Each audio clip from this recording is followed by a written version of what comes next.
Hello everyone, welcome back to our channel benchmark studies. आज हम लेकर आए हैं न्यूज़ और स्कीम्स जो कि आती हैं हमारी ministry of new and renewable energy के अंडर। तो इस साल में जितनी भी स्कीम्स और न्यूज़ है इस मिनिस्ट्री के रिलेटेड वो हमने इस वीडियो में कवर की है। और न्यूज़ की ऑथेंटिसिटी के लिए मैं बता दूं, ये हमने जो सारी न्यूज़ है वो हमने उठाई है पीआईबी की वेबसाइट से। ठीक है, तो चलिए वीडियो को स्टार्ट करते हैं। तो देखिए, इस लेक्चर में हम क्या क्या डिस्कस करने वाले हैं वो सारा मैंने आपको डाटा यहाँ पे दे दिया है, तो आप इसको देख सकते हैं। और इसके हम एक एक पॉइंट्स को आगे डिस्कस करेंगे डीप में। तो चलिए स्टार्ट करते हैं फर्स्ट पॉइंट से। तो बात करते हैं हम कॉप 26 की। तो देखिए, जो कॉप 26 था वो हमारा कहाँ हेल्ड हुआ था, वो हमारा हेल्ड हुआ था ग्लासगो स्कॉटलैंड में। अब देखिए, यहाँ पे एक बात है कि इंडिया का विजन क्या है। इंडिया का विजन है 2070 तक कार्बन न्यूट्रल कंट्री बनना। ठीक है, कार्बन न्यूट्रल कंट्री बनना। अब वो कैसे बनेगी कार्बन न्यूट्रल कंट्री, जब वो जो अपना एनर्जी का सोर्स है ना, फॉसिल फ्यूल से हटा के एनर्जी जो बनाए वो नॉन फॉसिल फ्यूल सोर्सेज को यूज करके बनाए। तो इसके लिए मोदी जी ने क्या कहा था, मोदी जी ने बोला है कि कॉप 26 में कि इंडिया जो है वो 500 गीगावाट ऑफ एनर्जी बनाएगा। कैसे? नॉन फॉसिल फ्यूल सोर्सेज का यूज करके। और कब तक? 2030 तक। तो ये हो गया इंडिया का टारगेट। टारगेट क्या है कि 2030 तक इंडिया बनाएगा 500 gigawatt of energy by using non fossil fuel sources. ठीक है, अब इस टारगेट को हमने अचीव कितना किया है? इस टारगेट को हमने अचीव किया, देखो, इंडिया बना रहा है 172.72 gigawatt of energy by using non fossil fuel sources. ठीक है, अब ये 172.72 गीगावाट जो है इसको भी आगे डिवाइड किया गया है, जिसमें से कि 119.09 गीगावाट जो है वो रिन्यूएबल एनर्जी है, 46.85 गीगावाट जो है वो लार्ज हाइड्रो एनर्जी है, और 6.78 गीगावाट जो है वो न्यूक्लियर पावर कैपेसिटी एनर्जी है। ठीक है, अब देखिए इंडिया जो है वो कितनी एनर्जी बना रहा है अभी। इंडिया एट अ टाइम बना रहा है 408.71 गीगावाट ऑफ एनर्जी, जिसमें से कि ये नॉन फॉसिल फ्यूल रिसोर्सेज का यूज करके कितनी बना रहा है? 172.72 गीगावाट। यानी कि अगर मैं परसेंटेज की बात करूं तो देखो, नॉन फॉसिल फ्यूल सोर्सेज का यूज करके कितनी परसेंट बिजली बन रही है? 42.26%। ठीक है, तो ये भी आपसे पूछ सकता है कि इंडिया में कितनी परसेंट बिजली जो है वो नॉन फॉसिल फ्यूल सोर्सेज का यूज करके बन रही है, तो 42.26%। ठीक है, अब मैं बात करता हूँ रैंकिंग की। तो देखो, यहाँ पे इंडिया की रैंक दी है ग्लोबली, किसमें? रिन्यूएबल एनर्जी डिपार्टमेंट में। तो कितनी है इंडिया की ग्लोबली रैंक? फोर्थ। ठीक है, और अगर बात करें विंड पावर में, तो विंड पावर में भी इंडिया स्टैंड करता है फोर्थ, और सोलर पावर में भी इंडिया स्टैंड करता है फोर्थ। ठीक है, अब देखिए बात क्या है, देखो, अगर मैं बात करूं रिन्यूएबल एनर्जी की, तो देखो, जैन से लेके अक्टूबर तक 2022 में हमने कितने प्लांट्स और कितने ऐसे मतलब विंड मिल्स हो गए या सोलर ये पैनल्स हो गए इतने लगाए जिससे कि हमारी एनर्जी बिल्ड हो। तो देखो, हमने टोटल 14.21 गीगावाट कैपेसिटी के ये कंस्ट्रक्शंस की है ताकि हमारी रिन्यूएबल एनर्जी में ग्रोथ हो। मतलब कि जनवरी से लेकर अक्टूबर तक हमने 14.21 गीगावाट की एनर्जी ऐड की है हमारे रिन्यूएबल एनर्जी वाले सेक्टर में। ठीक है, और अगर बात करें हम जैन टू अक्टूबर 2021 की, तो 2021 तक हमारी कितनी थी एनर्जी? 11.91 गीगावाट। इसका मतलब पता है क्या है? इसका मतलब ये है कि जैसे समझ लो अभी तक हमारी दिसंबर 2021 तक हमारी एनर्जी थी रिन्यूएबल एनर्जी 100 गीगावाट। तो हमने जैन से लेकर अक्टूबर में कितना ऐड ऑन किया है इसमें? 14.21। तो मतलब अब कितनी हो जाएगी? 114.21। ये मतलब है इस चीज का। ठीक है, तो अब बात करें हम आगे सोलर पार्क की। तो देखो, इंडिया में बहुत सारे सोलर पार्क्स बन रहे हैं। क्यों? क्योंकि हमारा टारगेट है 40 गीगावाट एनर्जी बनाना। किससे? सोलर पार्क से। ठीक है, और कब तक? 2024 तक। अब देखिए, इसके लिए क्या किया है गवर्नमेंट ने? 56 सोलर पार्क्स जो है उनको सैंक्शन कर दिया है। ठीक है, कितने स्टेट्स में? 14 स्टेट्स में। और एक बार जो वो वर्किंग में आ जाएंगे, देखो कुछ जो है वो बनके तैयार हो चुके हैं। ठीक है, और कुछ अंडर कंस्ट्रक्शन है। तो उन अगर एक बार जो वो बनके पूरे तैयार हो जाएंगे तो कितनी एनर्जी प्रोड्यूस करेंगे? 39.28 गीगावाट। ठीक है, जिसमें से देखो 17 पार्क अभी तैयार हो भी चुके हैं और वो कितनी एनर्जी प्रोड्यूस कर रहे हैं? 10 गीगावाट। ठीक है, और इस साल मतलब जैन से लेके अक्टूबर तक कितना एडिशन हुआ कैपेसिटी मतलब एनर्जी का? 832 मेगावाट एनर्जी का एडिशन हुआ है थ्रू सोलर पार्क। ठीक है, बढ़ते हैं हम नेक्स्ट स्लाइड की तरफ। तो नेक्स्ट है हमारी पीएम कुसुम स्कीम। तो देखो, जो पीएम कुसुम स्कीम है काफी ज्यादा इंपॉर्टेंट है। क्यों? क्योंकि ये एक तो लॉन्च हुई थी 2019 में। अब 2019 में लॉन्च हुई थी तो इसके कुछ टारगेट्स थे। ठीक है, अब देखो 2022 के एंड दिसंबर मंथ में पीआईबी ने इसको फिर से उठाया और बोला कि हमारे ये टारगेट है, हमने ये कंप्लीट कर दिए हैं। तो देखो, दोबारा न्यूज में आई है तो ये एग्जामिनेशन पॉइंट ऑफ व्यू से इंपॉर्टेंट है। तो सबसे पहले बात क्या करेंगे, लॉन्च कब हुई थी? 2019 में। फुल फॉर्म क्या है इसकी? प्रधानमंत्री किसान ऊर्जा सुरक्षा एवं उत्थान महाअभियान। ठीक है, तो ये थी किसके लिए? किसान यानी कि फार्मर्स के लिए थी ये स्कीम। अब देखिए होता क्या है ना, देखो इसके हैं तीन component, component A, component B और कंपोनेंट सी। तो देखो, जैसे कि जो लोग गांव से होंगे ना, बिलोंग कर रहे होंगे, वो देख पा रहे होंगे कि आजकल ना ज्यादातर लोगों ने किसानी छोड़ के जॉब की तरफ प्रेफर कर रहे हैं। क्यों? क्योंकि जॉब से आपको मंथली इनकम आती रहती है, हर महीने कुछ ना कुछ पैसा आता रहता है जिससे आप खर्चा चला सकते हो। पर किसानी में क्या है, फसल लगाओगे, फिर वो बड़ी होएगी, फिर उसको काटोगे, साफ करोगे, बेचोगे, तब जाके पैसा आएगा। ठीक है, तो वो लॉन्ग प्रोसेस है, मंथली इनकम नहीं आती फार्मिंग में। तो इसलिए लोग क्या प्रेफर कर रहे हैं कि मंथली इनकम आए। तो देखो ना, ज्यादातर जमीनें अब खाली पड़ी हैं गाँव में। तो किस गवर्नमेंट को ये बात दिख रही थी कि ज्यादातर जमीनें वेस्ट जा रही हैं, तो गवर्नमेंट ने क्या बोला कि आपकी जो खाली जमीन है ना, उस पे आप लगाओ सोलर पैनल्स। ठीक है, उस पे आप लगाओ सोलर पैनल। उससे क्या होगा, उससे एनर्जी प्रोड्यूस होगी, वो एनर्जी आप अपने घर के लिए यूज कर सकते हो, जिससे आपको बिजली का बिल नहीं आएगा। दूसरी बात, अगर आपकी जमीन ज्यादा खाली है और ज्यादा सोलर पैनल्स लगाए हैं, तो आप एनर्जी एक्सेस भी जनरेट कर पाओगे। उसको क्या करोगे आप, उसको आप बेच सकते हो। ठीक है, तो बेचने से क्या होगा, तो गवर्नमेंट का एस्टिमेट है कि 1 एकड़ पे लगभग आप 60,000 रुपए साल के कमा सकते हो एनर्जी प्रोड्यूस करके। ठीक है, ये सोलर प्लांट से। तो ये था हमारा कंपोनेंट है, और इसका टारगेट कितना है, 10,000 मेगावाट बिजली बनाना ये सोलर प्लांट्स यूज करके। ठीक है, जो किसान की खाली जमीन होगी वहां ये सोलर पावर प्लांट्स लगा के 10,000 मेगावाट बिजली बनाना, ये हमारा टारगेट था पीएम कुसुम योजना का। ठीक है, फिर कंपोनेंट बी में क्या टारगेट था, कंपोनेंट बी में टारगेट था, देखो जैसे अब प्लेन एरियाज है, जैसे पंजाब, हरियाणा, मध्य प्रदेश, यूपी, ये सब हो गया। यहाँ पे क्या कहते हैं, जो हमारी फार्मिंग होती है उसके लिए हमारे को क्या मोटर्स का यूज करना पड़ता है पानी डालने के लिए। ठीक है, तो जो मोटर होती है वो या तो बिजली से चलती है या डीजल से चलती है। तो कंपोनेंट बी हमारा ये था कि हम 20 लाख ऐसी मोटर पंप्स डिस्ट्रीब्यूट करेंगे जो कि हमारी ना बिजली से चलेगी ना डीजल से चलेगी, वो चलेंगी सोलर से। तो टारगेट कितना था कि 20 लाख पंप डिस्ट्रीब्यूट करना।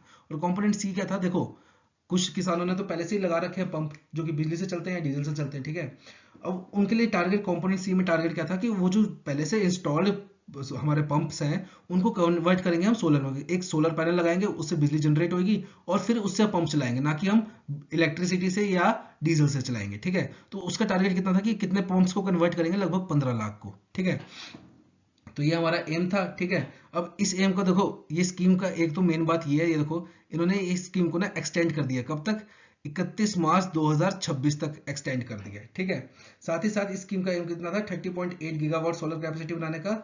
और सपोर्ट कितना था, फाइनेंशियल सपोर्ट सेंट्रल, ये सीएफए बोलते हैं, सेंट्रल फाइनेंस असिस्टेंस, ये कितना था, 34,000 करोड़ का। ठीक है, तो देखो ये हमारे 3 component, A component B component C के टारगेट्स थे। अब ये टारगेट पूरे कितने हुए हैं, 10,000 मेगावाट का टारगेट था, पूरा कितना हो गया, 4,886 मेगावाट ऑफ कैपेसिटी हम सोलर पावर प्लांट से बनाने लग पड़े हैं। ठीक है, कंपोनेंट ए में।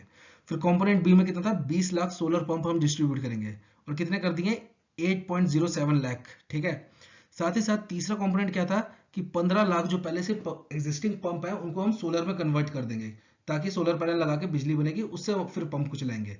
पर इसमें देखो काफी ज्यादा एक्सेल कर लिया है, इसमें कितने हमने पंप कन्वर्ट कर लिए हैं, 25.43 लाख। ठीक है, तो कंपोनेंट सी में हमने काफी ज्यादा एक्सेल कर लिया। तो ये आपसे पूछ सकता है component A, component B, component C में होता क्या क्या है, तो कुछ भी पूछ सकता है यहाँ से। तो ठीक है, ये मेरे को लगता है पीएम कुसुम अब आप भूलोगे नहीं योजना। ठीक है, तो बढ़ते हैं हम आगे। नेक्स्ट है आपका simplified procedure on rooftop solar. ठीक है, अब होता क्या, देखो ना, जब तक इससे पहले क्या था कि आपको अगर जो अपनी घर के ऊपर सोलर पैनल लगवाने थे, ठीक है, सब्सिडी वाले, उसके लिए काफी लंबा चौड़ा प्रोसेस था। तो गवर्नमेंट ने क्या किया, एक वेबसाइट लॉन्च कर दिया। पेपर के लिए आपका क्या इंपॉर्टेंट है, ये वेबसाइट का नाम। पेपर में आपसे ये वेबसाइट का नाम पूछ सकता है, तो वेबसाइट का नाम क्या है, solarrooftop.gov.in। अब इसमें क्या है, देखो आप इस वेबसाइट को खोलोगे, इसमें रजिस्टर करोगे, फिर उससे क्या होगा, आपका नंबर बनेगा, रजिस्ट्रेशन नंबर बनेगा, उससे आपको जो ये सोलर पैनल थे ना रूफ के ऊपर लगवाने वाले सब्सिडी वाले, वो जल्दी लग जाया करेंगे, और बिना हैसल फ्री होगा काम। ठीक है, बिना भाग दौड़ के, बिना इधर से उधर चक्कर लगाने के ये काम हो जाया करेगा। ठीक है, साथ ही साथ क्या है आपका ग्रीन एनर्जी कॉरिडोर। अब इसमें क्या है, देखो ग्रीन एनर्जी कॉरिडोर का फेज 2 चालू हो गया है। इसमें होगा क्या, 10,750 किलोमीटर। ठीक है, सी का मतलब सर्किट है। ठीक है, तो 10,750 सर्किट किलोमीटर का इंट्रा स्टेट, इंट्रा स्टेट मतलब विद इन स्टेट।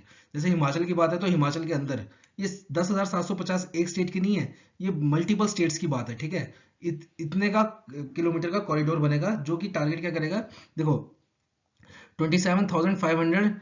ये एमवीए का फुल फॉर्म देखो, एमवीए का फुल फॉर्म होता है आपका मेगावाट एम्पियर सब स्टेशन बनाएंगे। ठीक है, जिसका टारगेट क्या होगा कि हमारी जो रिन्यूएबल एनर्जी का टारगेट है ना उसको फुलफिल करना। और ये टाइमलाइन कितनी दी है इस सर्किट को बनाने के लिए, मार्च 2026। 10,750 किलोमीटर का सर्किट जो बनेगा उसकी टाइमलाइन कितनी है, मार्च 2026। ठीक है, करंटली 7 स्टेट्स में रनिंग है। कौन कौन से, गुजरात, हिमाचल प्रदेश, कर्नाटका, केरला, राजस्थान, तमिलनाडु एंड यूपी। ठीक है, तो इस प्रोजेक्ट की कॉस्ट कितनी है, कॉस्ट इंपॉर्टेंट है। तो कॉस्ट है आपकी 1231.33 करोड़, ठीक है, जिसमें से कि जो सेंट्रल फाइनेंस असिस्टेंट है CFA, ठीक है, जो कि हमारी सेंट्रल गवर्नमेंट देगी, वो कितना देगी 33% ऑफ प्रोजेक्ट कॉस्ट, यानी कि 3970.34 करोड़ रुपीस का, ठीक है। और इंडिया का टारगेट कितना है, देखो 500 गीगावाट का तो था हमारा 2030 का, वो था, अब देखो कंफ्यूज मत होना, 500 गीगावाट था हमारा नॉन फॉसिल फ्यूल, ठीक है, नॉन फॉसिल फ्यूल सोर्सेज को यूज करके। और 450 गीगावाट, जिसमें 400 मतलब 500 में से 450 गीगावाट जो है वो हमारा किसका है, रिन्यूएबल एनर्जी का, 2030 तक, ठीक है। बढ़ते हैं आगे। नेक्स्ट है आपका PLI स्कीम, ठीक है। तो यहाँ पे मेन बात क्या जाती है कि PLI की फुल फॉर्म क्या है, तो PLI की फुल फॉर्म है प्रोडक्ट लिंक इंसेंटिव। इसके अंदर कौन आया है, ट्रांस 2 किस लिए, ये है क्या चीज, ट्रांस 2 फोकस करता है हमारा manufacturing of high efficiency solar PV modules, ठीक है। तो देखो इसके लिए बजट कितना लोकेट हुआ है, 19,500 करोड़ का, और टारगेट कितना है 65 गीगावाट के सोलर पैनल की मैन्युफैक्चरिंग का, ठीक है। तो इंपॉर्टेंट क्या क्या क्या है, टारगेट एक आपका 65 गीगावाट, ठीक है। फिर ट्रांस 2 किसके लिए है, high efficiency solar PV modules के लिए, और एक है आपका बजट एलोकेशन कितना है, 19,500 करोड़ का, ठीक है। फिर आते हैं हम बात अगली पे, solarisation of sun temple and town of Modhera in Gujarat. अब देखो जो मदीरा है ना गुजरात में, वो देश का पहला विलेज बन गया, जो कि हमारा डिपेंड करता है पूरा सोलर एनर्जी के ऊपर, ठीक है। यहाँ पे solar based EV charging station है, ठीक है। फिर net electricity produce within solar roof are, ठीक है, मतलब कि क्या कह रहा है, जो बिजली हम सोलर पावर से बना रहे हैं ना, बिल्डिंग्स में सोलर पैनल लगा के जितनी भी हमारी एनर्जी बन रही है वो सरप्लस बन रही है, ठीक है। देखो ना यहाँ पे ये लिखा हुआ है, generating renewable energy higher than consumption, मतलब जितनी की हमारी खपत है उससे ज्यादा हम बिजली प्रोड्यूस कर दे रहे हैं, ग्रीन वो भी। तो इससे हमारा क्या होगा, देखो टारगेट फुलफिल होएगा, कौन सा, 500 गीगावाट बिजली का 2030 तक नॉन फॉसिल फ्यूल वाली, ठीक है, या 450 गीगावाट बिजली का 2030 तक रिन्यूएबल एनर्जी वाली, ठीक है। तो वही टारगेट हमारे फुलफिल जल्दी जल्दी होंगे। तो ऐसे हमारे को देखो मल्टीपल विलेजेस की जरूरत है ऐसे हमारे को इंडिया में, जो कि हमारे पूरे के पूरे सोलर के ऊपर चले, जिससे क्या होगा, देखो कंजप्शन कम हो रही है एनर्जी की, पर प्रोडक्शन ज्यादा हो रही है एनर्जी की, ठीक है। तो उससे हमारा फायदा ही है, तो हम फॉसिल फ्यूल वाले सेक्टर पे कम जाएंगे, ठीक है। बढ़ते हैं लास्ट लाइन की तरफ, ये काफी ज्यादा इंपॉर्टेंट है। लास्ट और सबसे इंपॉर्टेंट है हमारा नेशनल ग्रीन हाइड्रोजन मिशन। अब देखो हुआ क्या था, 15 अगस्त 2021 को मोदी जी ने बोला था कि इंडिया जो है ना अब ग्लोबल हब बनेगा, किसमें, ग्रीन हाइड्रोजन के प्रोडक्शन में भी और एक्सपोर्ट में भी, मतलब ग्रीन हाइड्रोजन के मामले में इंडिया बनेगा नंबर 1। और इसके लिए उन्होंने क्या किया, 6 कंट्री के साथ बायलैटरल कोऑपरेशन किया साइन, किस किस के साथ, US, Germany, France, Australia, Japan and UK, ठीक है। और इनमें से भी 2 कंट्री US और जर्मनी इंपॉर्टेंट है, क्यों, क्योंकि इनके साथ इन्होंने टास्क फोर्स भी बनाई है, ठीक है। तो क्वेश्चन में आपसे ये भी पूछ सकता है, टास्क फोर्स किस किस से बनाई है, US और जर्मनी के साथ। और बायलैटरल कोऑपरेशन कितनी कंट्री के साथ की है, 6, US, Germany, France, Australia, Japan and UK, ठीक है। अब क्या किया, देखो यूनियन कैबिनेट है उसने पास कर दिया है एक बजट, ठीक है, बजट कितना, ठीक है, 19,744 करोड़ का, किस चीज के लिए, यही नेशनल ग्रीन हाइड्रोजन मिशन के लिए, ठीक है, जिसमें से कि 17,490 करोड़ जो है वो किसके लिए यूज होगा, साइट प्रोग्राम्स के लिए, ठीक है। अब साइट क्या है वो आगे बात करते हैं। फिर जो हमारा 1466 करोड़ है ये पायलट प्रोजेक्ट्स के लिए, जो कि नए प्रोजेक्ट्स हमने इंस्टॉल करने हैं उनके लिए, ठीक है। 400 crore R&D research and development, और 388 करोड़ जो है वो अदर मिशंस के लिए यूज होंगे। अब देखो यहाँ पे इंपॉर्टेंट क्या है, साइट की फुल फॉर्म भी पूछ सकते हैं आपसे। तो साइट की फुल फॉर्म क्या है, strategic intervention for green hydrogen transition programme, ठीक है, ये है आपकी साइट की फुल फॉर्म। अब देखो जो ये इतना पैसा खर्च कर रही है ना सरकार, बेवकूफ नहीं है, उन्होंने एक चीज सोची हुई है क्या, कि 2030 तक ना, 2030 तक इंडिया जो है वो 5 MMT यानी कि 5 मिलियन मैट्रिक टन, ठीक है, हाइड्रोजन प्रोड्यूस करेगी। और साथ ही साथ रिन्यूएबल एनर्जी में एडिशन कितना कर देगी, 125 गीगावाट का, ठीक है।